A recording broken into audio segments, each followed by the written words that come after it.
प्रिय विद्यार्थियों, मैं हूं डॉक्टर टी अरुण कुमारी, हिंदी सहायक आचार्य। बेटा, मैं आपको इस कक्षा में स्वागत करती हूं। आज की हमारी कविता है भारत। जिस देश में हम रह रहे हैं, जो हमारा अस्तित्व है, उस देश के नाम कैसा पड़ा, इन सब विषयों की चर्चा इस कविता में होगी। आइए सुनते हैं। इस कविता के कवि हैं श्री जयशंकर प्रसाद जी, और आपका परिचय इस प्रकार है। आपकी विशेषता है बहुमुखी प्रतिभा संपन्न कवि, क्योंकि आप न केवल कविता लिखते हैं, आप गद्य साहित्य लेखन में भी सुप्रसिद्ध हैं। जैसे आप इससे पहले भी सुन चुके हैं कि जयशंकर प्रसाद जी को हम हिंदी नाटक सम्राट बोलते हैं, है ना। तो आप इस प्रकार गद्य और पद्य दोनों लिखते हैं। आशावादिता एवं मानव कल्याण की भावना से परिपूर्ण है आपका साहित्य। आशावादिता, जिसको हम पॉजिटिविटी कहेंगे, सकारात्मक भावना कहेंगे, है ना। आशा के बगैर मानव का जीवन परिपूर्ण नहीं होता, और आशा के माध्यम से ही वह अपना जीवन बिताता रहता है। इस आशावादिता आपके साहित्य में झलकती रहती है। मानव कल्याण, किस लिए साहित्य सृजन हो कि मानव के कल्याण करने वाला ही साहित्य है। तो आपके साहित्य में मानव कल्याण की भावना परिपूर्ण रहता है। आपका प्रसिद्ध महाकाव्य है कामायनी, जिसको आधुनिक हिंदी का महाकाव्य मानते हैं। और आपकी भाषा परिमार्जित खड़ी बोली, जिस हिंदी को आज हम सुन रहे हैं, लिख रहे हैं, उसी को हम खड़ी बोली कहेंगे। तो आपकी भाषा जो है परिमार्जित खड़ी बोली भाषा का आप इस्तेमाल करते हैं। तो इस कविता में क्या बताए गए हैं? प्रस्तुत कविता में कवि शकुंतला दुष्यंत के पुत्र भरत की साहसिक गाथाओं का वर्णन करते हैं। भरत जो राजा था हमारे, उसके माता पिता हैं शकुंतला और दुष्यंत। तो शकुंतला और दुष्यंत के पुत्र भरत के साहसिक गाथाओं का वर्णन, वो जितना साहसिक व्यक्ति था, बचपन से ही उसकी जो साहस है वो सब जान चुके हैं, उतना साहसिक लड़का था वो। उनकी गाथाओं का वर्णन इस कविता में किया गया है। देखिए, आहा, खेलता कौन यहाँ शिशु सिंह से, आर्य वृंद के सुंदर सुखमय भाग्य सा, कहता है उसको लेकर नीचे गोद में, खोल खोल मुख सिंह बाल, मैं देख कर गिन लूंगा तेरे दांतों को, है भले देखूं तो कैसे यह कुटिल कठोर है। वह जो छोटा सा बालक है, वह क्या कर रहा है? देखिए, शिशु सिंह को, शिशु सिंह मतलब छोटा सिंह के जो बेटा होता है ना, बच्चा, सिंह का बच्चा, उसको वह अपने गोद में लेता है। यह भी छोटा बच्चा है, और उस शिशु सिंह को अपने गोद में लेता है। कहता है उसको, मुंह खोल, हे सिंह बाल, तू अपना मुंह खोल, मैं तुम्हारे दांतों को गिनूंगा और देखूंगा कि कितने हैं, और ये ऐसे कुटिल कठोर दांत कैसे मिले हैं तुझे। वह कहाँ पर जी रहा है? कश्यप महर्षि के आश्रम पर जी रहा है यह भरत नामक छोटा सा लड़का। तो देखिए, भरत कश्यप मुनि के गुरुकुल में शिक्षित हो रहा है। छोटा सा बच्चा है वो। वह छोटा बालक इतना निडर है कि सिंह शिशु को अपने गोद में लेकर उनके मुंह खोलकर दांत गिनता है। देखिए, सिंह के बच्चे को अपने गोद में बिठाकर उसके मुंह खोलता है और दांत गिनता है, जैसे कि छोटे से कुत्ते, है ना, वो बिल्ली को जिस प्रकार पालते हैं, उस प्रकार वह सिंह के बच्चों से खेलता है। जंगल के सब प्राणी इसके पालतू बन गए हैं। ना केवल सिंह, ना केवल बाघ, कोई भी जंगल के प्राणी हो, सब प्राणी इसके पालतू बन गए हैं। जैसे हम कुत्ता बिल्ली को पालते हैं ना, उस प्रकार यह बच्चा जंगल के सभी प्राणियों को पालता रहता है।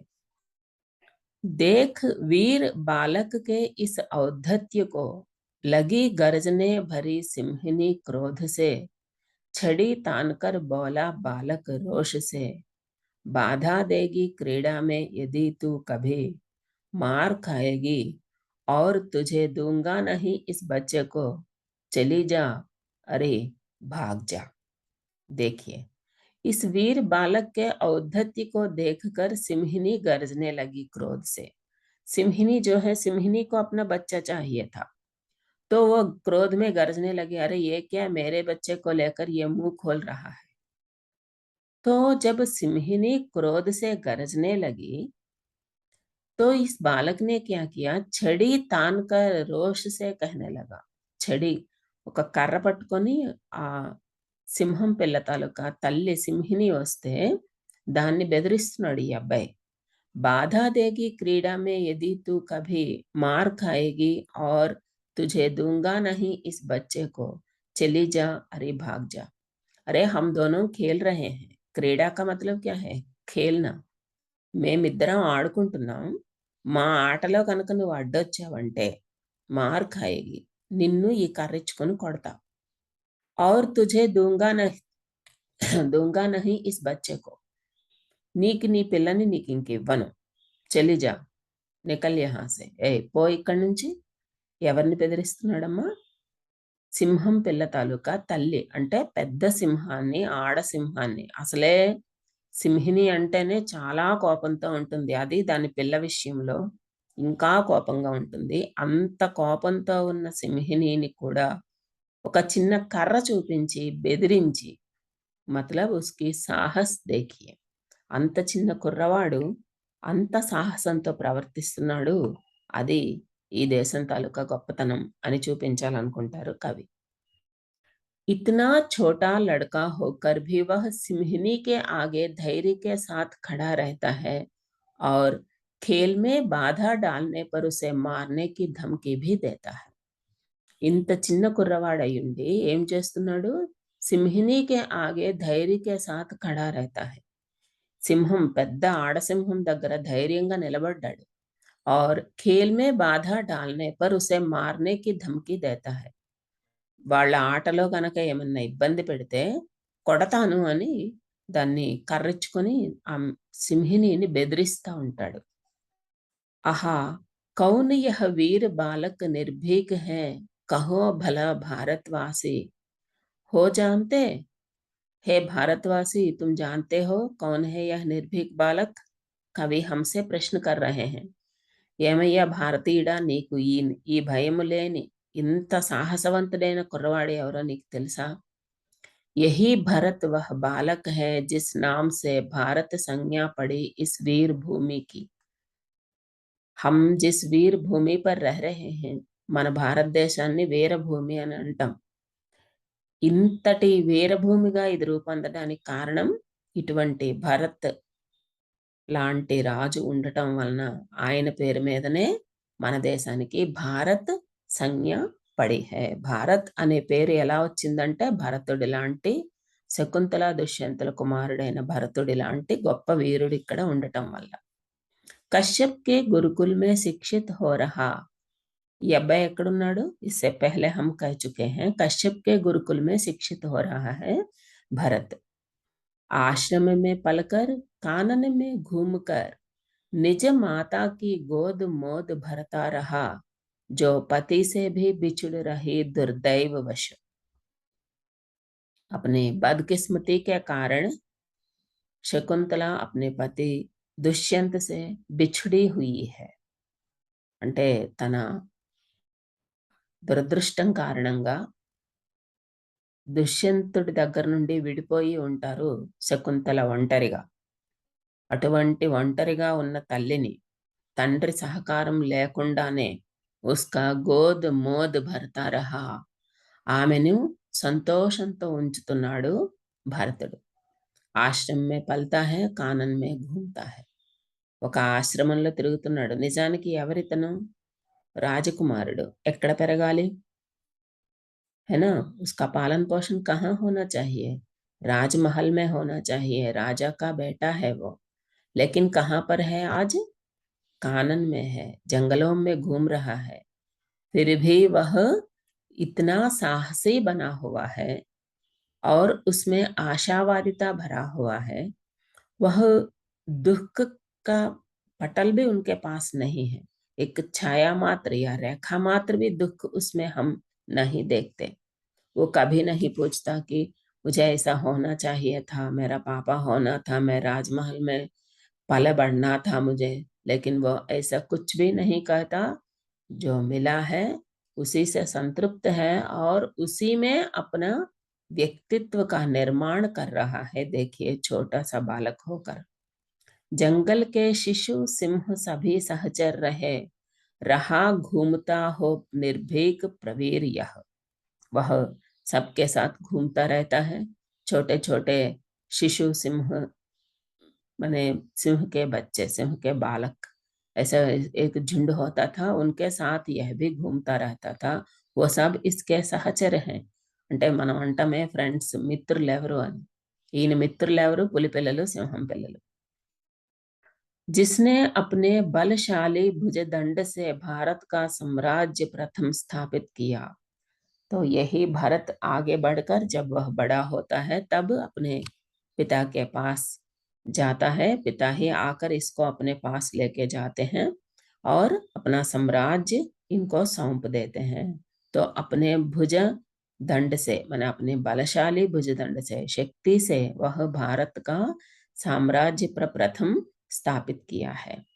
वही वीर यह बालक है दुष्यंत का, भारत का शिर रत्न. भरत शुभ नाम है. భారత్ కా శిరరత్న, మన దేశానికి శిరోరత్నం లాంటి వాడు దుష్యంతుడి కుమారుడైన ఈ భరతుడు. ఈయన పేరు మీదనే మన దేశానికి భారతదేశము అని పేరు వచ్చింది అని కవి ఈ కవిత ద్వారా చెప్తున్నారు. कवि का कहना है कि वह उसकी स्थिति बिगड़ी हुई है, माँ अकेली पड़ी हुई है, फिर भी वह लड़का अपने चारित्रिक विकास में कोई भी बाधा नहीं लिया. తండ్రి లేడు, తను ఉండవలసిన స్థితి కంట చాలా దిగువ స్థితిలో బ్రతుకుతున్నాడు. అయినప్పటికీ అతను తన క్యారెక్టర్ని ఎటువంటి విషయంలో కూడా కోల్పోలేదు, పైగా అభివృద్ధి చేసుకున్నాడు. जिस पिता के कारण वह इस प्रकार जंगल में पल बढ़ रहा है, जब वो वही पिता आकर इसको अपने साम्राज्य लेके जाते हैं, सौंप देते हैं. ఏ తండ్రి అయితే విడిచిపెట్టాడో అదే తండ్రి వచ్చి మళ్ళా స్వీకరించి తీసుకువెళ్తాడు. అంటే कवि का उद्देश्य क्या है? परिस्थिति के अनुसार तुम्हें अपने जीवन नहीं बदलना चाहिए. ఏదో కష్టం వచ్చింది కదా అని చెప్పి ఇంకా ఆత్మహత్యలు అలా అటువంటి మాటలు అనుకోకూడదు. అంతవరకు వెళ్ళకండి. स्थिति बदलती रहती है. आशावादिता के साथ हमें अपने जीवन बिताना सीखना चाहिए. यही कवि का उद्देश्य है. जब हम वीर बनेंगे तभी हम अपने देश के नाम रोशन करेंगे. మన దేశం పేరు ప్రతిష్టలు ఎవరు పెంపొందించాలి నాన్న? బయట వాళ్ళు ఎవరు రారు కదా. సో మనమే మన దేశాన్ని ఉద్ధరించాలి. ऐसा महान वीर भरत के नाम पर ही हमारे देश का नाम भारत पड़ा है. आप सुन चुके हैं इस बात को. वह अपने पिता से बिछड़ा हुआ है, फिर भी निराश न होकर माँ को उल्लासित करता रहता है. తండ్రి లేడు కదా, నాకెందుకు కష్టాలు, ఇటువంటి మాటలు తను ఎప్పుడు ఆడలేదు. తండ్రి లేకపోయినా తల్లిని చూసుకోవాల్సిన బాధ్యత అంత చిన్న వయసు నుండి తను తీసుకున్నాడు. उसने अपने बलशाली भुजाओं से प्रथमतः भारत साम्राज्य का स्थापन किया. जो भारत हम देख रहे हैं, विस्तृत भारत, उस विस्तृत भारत साम्राज्य का निर्माण हमारे भरत राजा ने किया है. उसी के नाम से हमारा देश का नाम भारत पड़ा है. समझती हूँ बेटा आपको कविता अच्छी लगी होगी. तो टिप्पणी में क्या दिया गया है देखिए। कवि प्रसाद जी भारतीय संस्कृति के आदर्श मूल्यों को आज के समाज में फिर से स्थापित करना चाहते हैं, क्योंकि हम जो है बेटा गहरी नींद में हैं। हम संपूर्णतः भूल चुके हैं कि हमारे संस्कृति का मूल्य क्या है। कवि इस पर बहुत ही दुखित है एवं चिंतित है। ఎందుకంటే నాన్న మనం మన సంస్కృతి మూలాలు ఎంత గొప్పవి అని మనం మర్చిపోతున్నాం। ఎంతసేపు विदेशी संस्कृति का पालन करना, अंधानुकरण करना यही कर रहे हैं। तो इन सब से फिर से एक बार पीछे जाकर हमारे महानता को हमें याद दिलाते हैं कवि। మనం ఎంత గొప్పవారిమి అనేది మనకి జయశంకర్ ప్రసాద్ చూపిస్తున్నారు। అంతటి గొప్ప దేశంలో పుట్టి ఇంత నీచంగా ఎలా బ్రతుకుతున్నావు అని మనల్ని మనమే ప్రశ్నించుకోవాలి। और ऐसे महान मूल्यों को आज के समाज में फिर से स्थापित करना चाहिए। ఎప్పుడైనా అదే దేశం, అదే వ్యక్తులు కదా నాన్న! వారు చనిపోవచ్చు, వారి వారసులం మనం ఉండి మనమేం చేస్తున్నాం మరి? కదా! सो फिर से ऐसे महान मूल्यों का स्थापन हमारे देश में हो। అంటే మరలా ఆ సంస్కృతి, ఆ విలువలు మన దేశంలో మరలా రావాలి అని కవి మనల్ని కోరుకుంటున్నారు। तो इस प्रकार हमारे देश के जो नाम पड़ा है और भारत की साहसिक गाथा, भारतीय सांस्कृतिक मूल्य आदि सभी की चर्चा इस कविता में बताई गई है। प्रश्न दिया जाता है, भारत कविता का सारांश लिखिए। तो जो भी पाठ आपको बताया गया है उसको आप लिखकर दे सकते हैं और नियोजन के रूप में इस सारांश को आप अपने कापियों में लिखकर मुझे भेज दीजिए। धन्यवाद बेटा।